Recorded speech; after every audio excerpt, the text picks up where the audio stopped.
आपके बुरे दिन बहुत जल्द आने वाले हैं। बधाई छोड़ दीजिए हम लोगों का। What are you saying? ये जो अभी बोल के गए वो आप रखेंगे? I expect you to take action on the comment that he made about me and my career.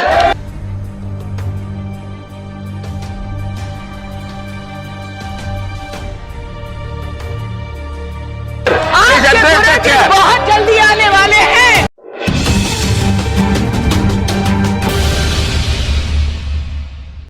नमस्कार, मैं विक्रांत सिंह स्वागत करता हूं आप सभी का द रोस्टेड जर्नलिस्ट में।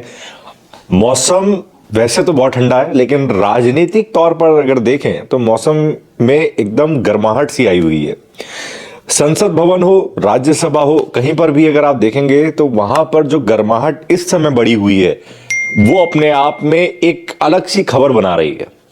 आज जैसे आपने देखा, जया बच्चन जिस तरीके से सत्ताधारी पार्टी पर अपना श्राप दे रही है और उनको बुरा भला सुना रही हैं, उससे आज की संसद भवन जो है वो पूरी तरीके से गरमाई रही। हालांकि पिछले कई दिनों से जो 12 राज्यसभा सांसदों को निलंबित कर दिया गया है, उसके ऊपर राज्यसभा में काफी ज्यादा गर्माहट वैसे भी देखने को मिल रही है। लेकिन आज जो हुआ वो गर्माहट उसने पूरे राजनीतिक क्षेत्र में एक अलग सी हवा बना दी है, एक अलग सी खबर बना दी है। और वो खबर क्या है कि जया बच्चन जो कि समाजवादी पार्टी की राज्यसभा सांसद हैं, उन्होंने आज राज्यसभा में जिस तरीके से सत्ताधारी पार्टी को एक श्राप दिया, वो श्राप ये था कि मैं आपको श्राप देती हूं कि आपके भी बुरे दिन आएंगे। अब इतना गुस्सा क्यों आया? इतना गुस्सा क्यों आया? दिन बुरे आएंगे, आप मेरा गला घोट दीजिए, इस तरीके की बातें करी गई। लेकिन ये क्यों करी गई? ऐसा क्या हुआ जिसमें जया बच्चन को इतना गुस्सा आया? मैं बताता हूं।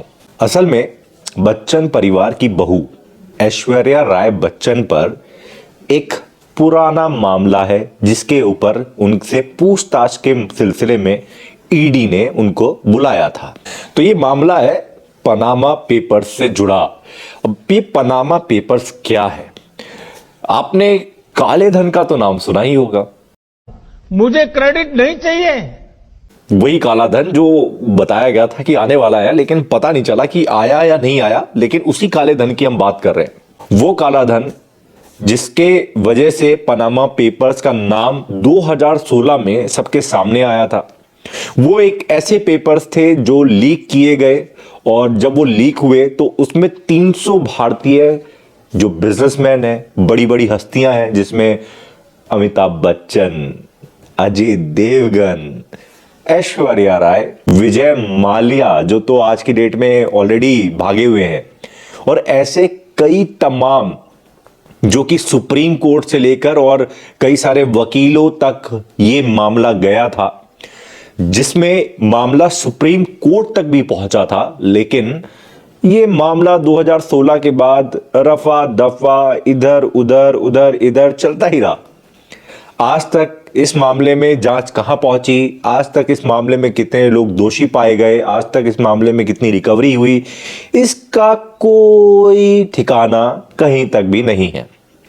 तो कुल मिलाकर बात यह है कि जांच चल रही है। अब वो जांच कब तक चलती है, कहां तक चलती है, ये हमेशा से देखा ही जाता है, लेकिन इसका कोई भी प्रमाण आम लोगों तक नहीं पहुंचता है। खैर छोड़िए, अब हम बात करते हैं पनामा पेपर्स से जो लीक ये मामला आया है। इसमें ऑलरेडी ऐश्वर्या राय बच्चन को ईडी ने 2 बार नोटिस दिया था, जिसका जवाब हालांकि ऐश्वर्या राय की तरफ से आया था, लेकिन वो सामने नहीं आई थी। इस बार ईडी ने जो नोटिस भेजा उनमें इनको सामने आना पड़ा। 5 घंटे की लंबी पूछताछ के बाद आज उनको रवाना किया गया। और इसी का जो गुस्सा है वो जया बच्चन का राज्यसभा में सत्ताधारी पार्टी के ऊपर फूट गया। और वो ऐसा फूटा कि उन्होंने श्राप दे दिया कि आपके भी बुरे दिन आएंगे। हालांकि बुरे दिन जब भी कोई पार्टी सत्ता में होती है तो उसके अच्छे दिन होते हैं, और जो भी विपक्ष में होता है उसके बुरे दिन होते हैं।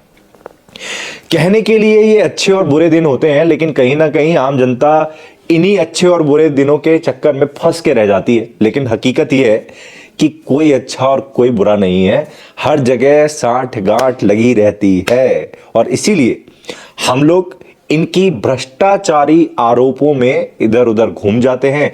और आपने देखा होगा अंत में चुनाव सत्ताधारी पार्टी या विपक्ष की जो भी पार्टी है वो जीत जाती है, लेकिन जो भ्रष्टाचार होता है वो सिर्फ आरोपों में रह जाता है।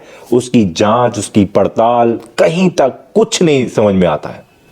करोड़ों अरबों खरबों रुपए के घोटाले आज तक हमने सुने, लेकिन उनमें से कितने नेताओं को सजा मिली, कितने नेताओं को दोषी करार किया गया, कितने नेताओं से वसूली की गई? क्या इसका कोई आंकड़ा आज हिंदुस्तान के पास में है? इस बात का जवाब आप मुझे जरूर दीजिएगा। और मैं हमेशा से कहता हूं कि अगर आप इस चैनल पे नए हैं तो मेरे चैनल को सब्सक्राइब जरूर करें, लेकिन आप लोग सब्सक्राइब नहीं करते हैं।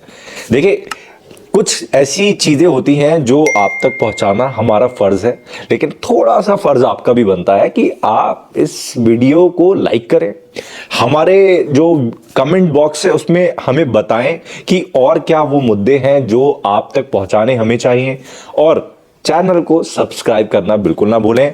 जी हां, चैनल सब्सक्राइब करना है। और यस, वो जो साइड में आपको दिख रहा है ना रेड आइकन, तो बस वो घंटी भी बजा दो, काम हो जाएगा। तो चलिए मिलते हैं फिर आपसे अगले एपिसोड में। और आज सर्दी बहुत ज्यादा है, लेकिन अगर आपको उस सर्दी से बचना है तो टीवी ऑन कर लीजिए और राजनीतिक गर्माहट को देख लीजिए। चलिए, धन्यवाद।